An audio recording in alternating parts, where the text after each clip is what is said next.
So Israel and Iran are going back at it. Turns out that some news came out today.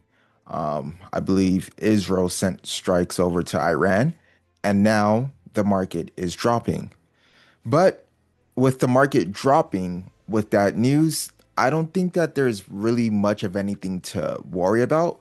All we have to do is look under the hood and figure out where to go from there.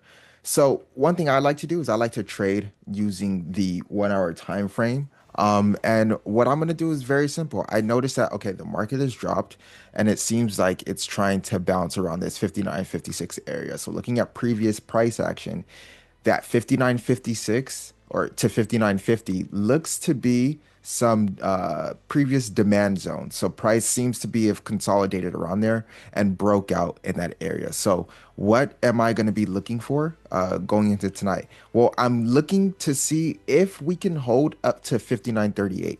Worst case is 59.27. If we can continue to sweep and sell off, that'll be okay. But as long as we can hold this 59.27 area, I believe that we should be good and we should head higher. Why? Well, being that it can hold that demand zone, if we can continue to hold it, we should see buyers stepping in. Every time my stochastic RSI gets into this, what I call a buyer zone, okay, I look for previous demand and I look to see are buyers going to hold that area with each new 1 hour candle that opens so long as my stochastic RSI is in this demand area. All right.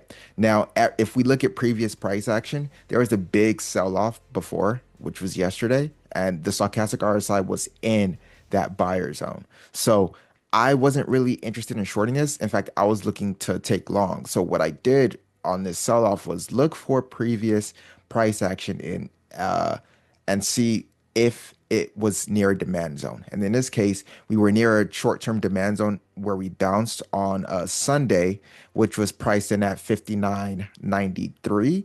And so I pretty much took longs around there for the bounce. Now, I was trying to play the stochastic RSI exiting the buyer zone into the seller zone. And after that, you exit out your longs because at that point the market could pull back. We don't know how much it could pull back, but we know that selling pressure can show up. And in this case, as you can see here, selling pressure did show up courtesy of that Iran and Israel news. And so the market has now pulled back, thus pulling the stochastic RSI from what I call the seller zone into the buyer zone. So tonight, I'm not really looking to short. I could be wrong. I'm open to being wrong, but I'm looking to see if this demand area is going to hold, 59.27 being the worst case. If we can hold, I believe that we can recover this overall drop because I think this could be an overreaction in my opinion.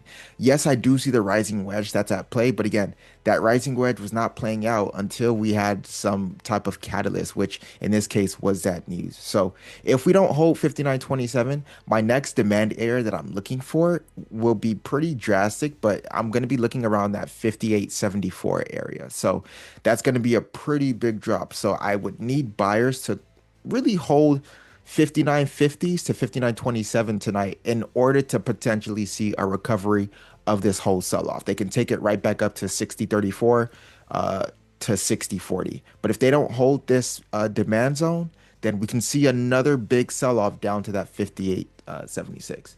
So that's exactly how I'm going to play this market tonight. Short, simple, and sweet. Again, with the 1 hour stochastic RSI and this buyer zone right now, I'm not really looking to short anything.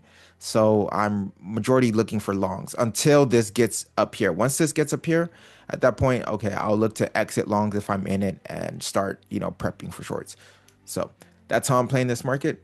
Good luck, everyone.